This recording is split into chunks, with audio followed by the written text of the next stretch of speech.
The sleepy town of Millfield had always seemed like the perfect place to raise a family. It was quiet, nestled amid rolling green hills, and had a close-knit community that looked after each other. But beneath the surface, hidden behind the picket fences and manicured lawns, secrets brewed like an uncontainable storm. Emma Riley was known to everyone as the model wife and mother. She was graceful, soft-spoken, and devoted to her husband Mark and their 5-year-old son Ollie. The townsfolk often said that if there was a couple blessed by fate, it was Emma and Mark. Mark was a handsome man in his mid-30s, a local contractor who prided himself on the reputation he'd built. Emma ran a small floral business out of their home, arranging flowers for weddings, christenings, and funerals alike. Her gentle smile was familiar to everyone, but few truly knew her. It started innocently enough, as these things often do, with whispered conversations and shy glances.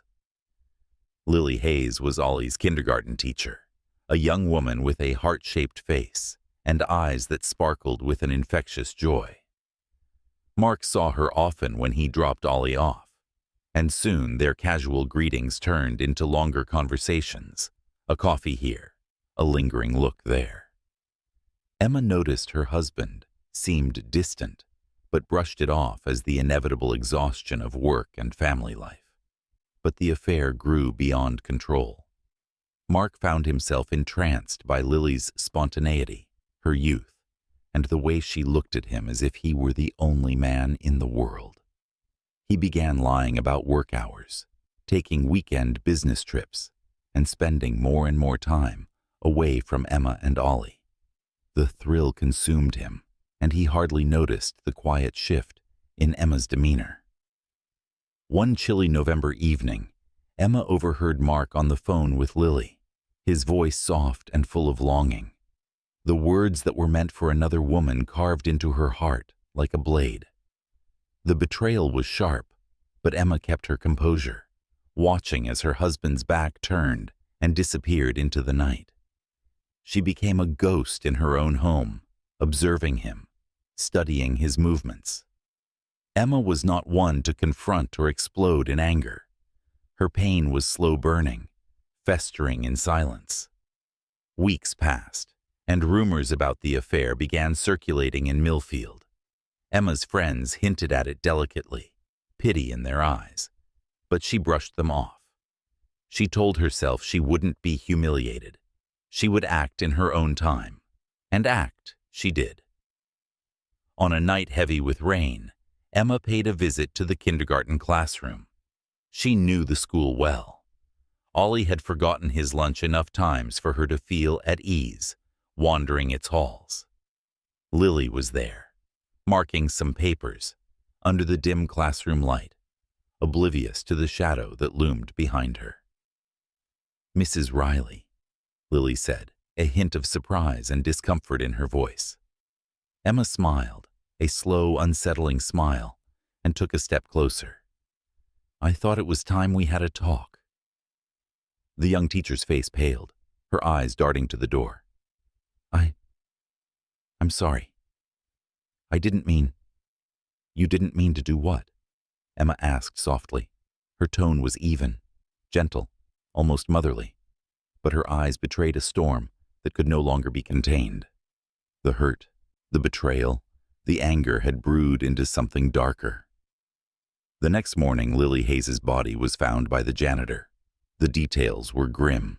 She'd suffered a blow to the head, and police discovered a bouquet of lilies resting delicately in her lifeless hands. The town was rocked by the crime. This wasn't supposed to happen in a place like Millfield, not in their perfect little town. As the investigation unfolded, Mark grew visibly distraught. He had loved Lily in his own way, and the guilt gnawed at him. He knew Emma had found out. He could see it in her eyes, but she hadn't said a word about it. She had kept up the pretense, maintained the household, smiled at him, as if everything was normal. The police questioned him, sensing his grief was more complicated than it seemed. but he offered no useful information. Weeks passed, and Emma continued to play the part of the grieving wife, her calm facade unshakable. But she could feel Mark's guilt building, his silence eroding him from the inside. She watched, a quiet observer, as he became more paranoid, his sleep disturbed by nightmares, his once proud stance reduced to slumped shoulders and a haunted gaze. One night, as he sat at the kitchen table, head in his hands, he looked up to find Emma standing silently in the doorway. Her eyes were cold, empty of the love they once held for him. "How could you?" he choked out, his voice a whisper. Emma approached him slowly, stopping just a few feet away. She tilted her head, considering him, before finally responding, her voice steady and chilling. "How could you?" she echoed back. In that moment he understood. The truth was sharper, colder than he'd ever imagined. Emma's revenge hadn't been in the act itself, but in her silence, in the way she watched his guilt consume him, moment by moment. And now he was left to live with the knowledge that she knew everything, that she had been there, a quiet orchestrator, as his world crumbled around him. The tragedy of Millfield became a legend, the story of a love gone horribly wrong, of secrets and revenge, and a lesson whispered by those who dared to tell it. Some betrayals cut too deep, leaving scars that only blood can heal. The town of Millfield moved forward, as towns always do, though a faint shadow lingered over its quiet streets. Weeks after Lily Hayes's tragic death, the police continued to investigate, but they found no clear leads. Her case was catalogued as an unsolved mystery, another thread that slipped from the hands of justice.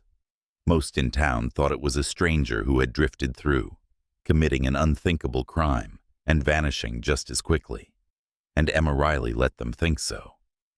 But for Mark, life was in freefall. The paranoia that had first crept into his mind had now taken root, twisting him, haunting him like a specter in his own home. He became distant, shying away from friends and neighbors who once held him in high regard.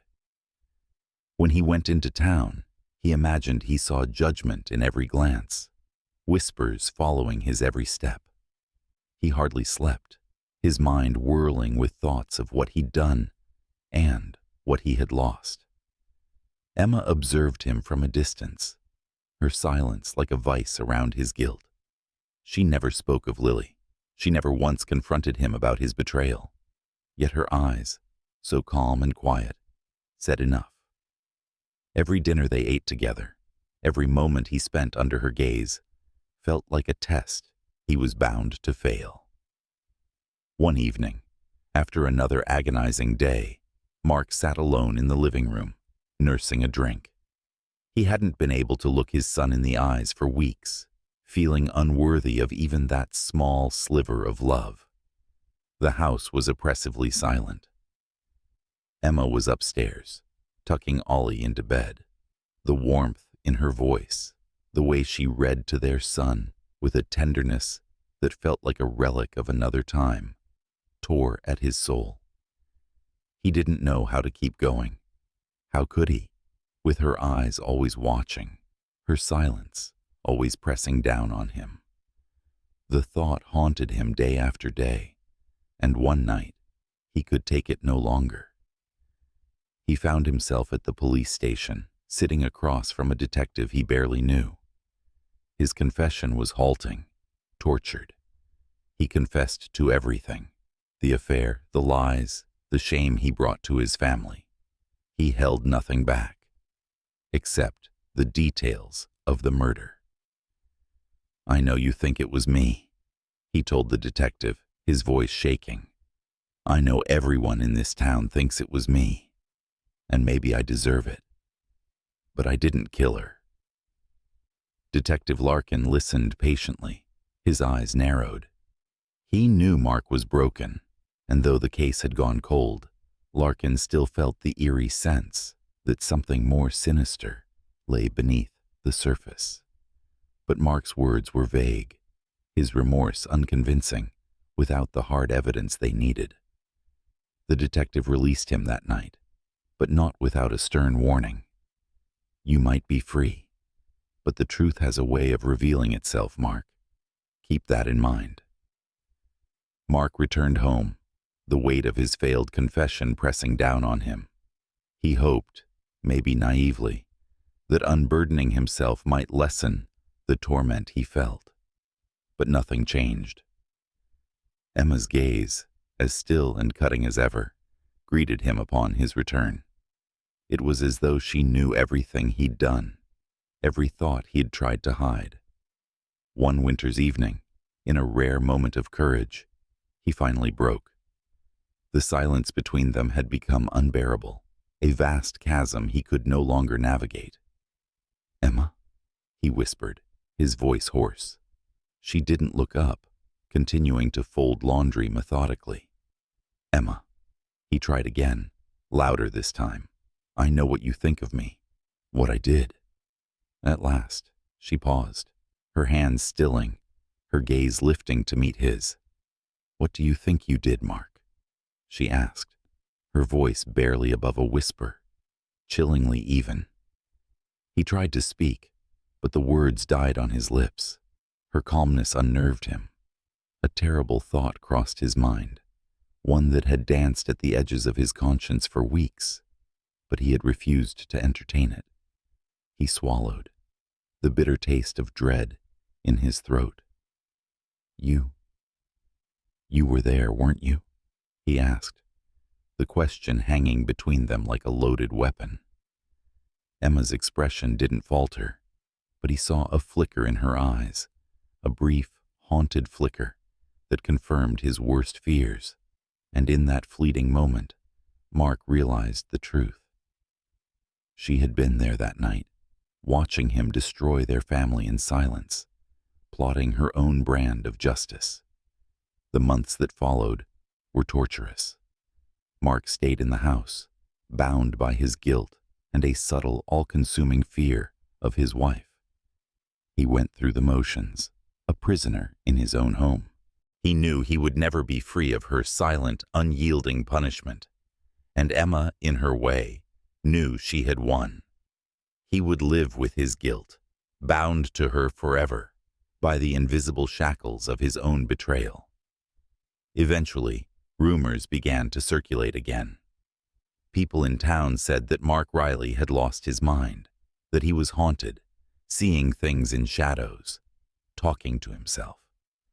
Some even whispered that he'd admitted his guilt to a few, though no one could confirm it.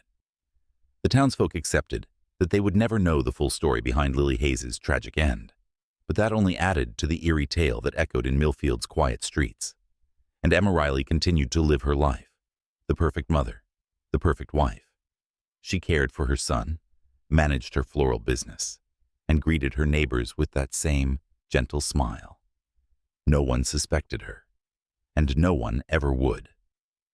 As winter gave way to spring, the town of Millfield tried to return to normal, though whispers about the Rileys still lingered in quiet corners of the coffee shops and school parking lots. Mark's downward spiral had become the stuff of town gossip. People said he had gone mad, tormented by his guilt, that he was barely a shadow of the man he once was. Emma remained calm and composed, her every step and every word a perfect embodiment of a woman, wronged but unbroken. It was a role she played with quiet mastery. One cold, clear morning, Mark was found in the woods on the edge of town. A group of teenagers walking to school had stumbled upon him, lying lifeless beneath a gnarled oak tree, a bottle of pills beside him. The police declared it a tragic suicide, a fitting end to the dark tale that had haunted Millfield for months. Many in town felt a strange relief, as though an unspoken tension had finally snapped. Now, perhaps, they could put the whole mess behind them. At his funeral, Emma stood at the edge of the gathered crowd, Ollie clinging to her side. She wore black, her face pale and somber, but her eyes were unreadable. Friends and family offered their condolences, pity in their eyes, sympathy in their voices. The widow Riley, they thought, had been through so much. She had endured the ultimate betrayal, the loss of her husband, and now she was left alone to raise her son. Yet, she stood there like a pillar of quiet resilience, her expression calm, almost serene. As the service concluded and people began to drift away, Detective Larkin approached her, his gaze heavy with the weight of unsolved questions. "I'm truly sorry for your loss, Mrs. Riley," he said, his voice low and respectful. But his eyes held a flicker of something else. Curiosity, maybe even suspicion. "It must be difficult after everything." Emma gave him a polite nod, her face betraying nothing. "I suppose it is," she replied softly. He hesitated, studying her for a long moment. "Some of us never stop wondering about what really happened to Lily Hayes," he said, a quiet challenge in his tone. "People think Mark's gone, and that's the end of it. But justice doesn't always rest as easily as that." Emma's eyes met his, steady and unflinching. "Detective, I think justice has a way of finding its own balance. Don't you?" Larkin held her gaze, searching her expression for any crack, any hint of the darkness he suspected lay beneath her calm exterior. But Emma Riley was an impenetrable wall. Finally, he gave a reluctant nod and walked away, his suspicions fading into the cold morning air. When they were alone, Emma knelt beside Ollie and whispered, "Time to go home, sweetheart." They walked back to their car, hand in hand. As they drove away from the cemetery, Emma felt a sense of finality settle over her. She had lost a husband, endured a betrayal, and carried out her own brand of justice. And now, she was free. For the rest of her life, no one in Millfield ever knew the truth. To the townspeople, Emma Riley was simply a woman who had endured tragedy after tragedy with grace and strength. She continued to run her floral business, tended to her garden, and raised her son with all the love a mother could give. As Ollie grew older, she spoke of Mark only as a father who had loved him dearly, leaving out the darker truths that Ollie would never need to know. And in the quiet hours of the night, as she looked out over the empty streets from her bedroom window, Emma would allow herself a small private smile. She had won,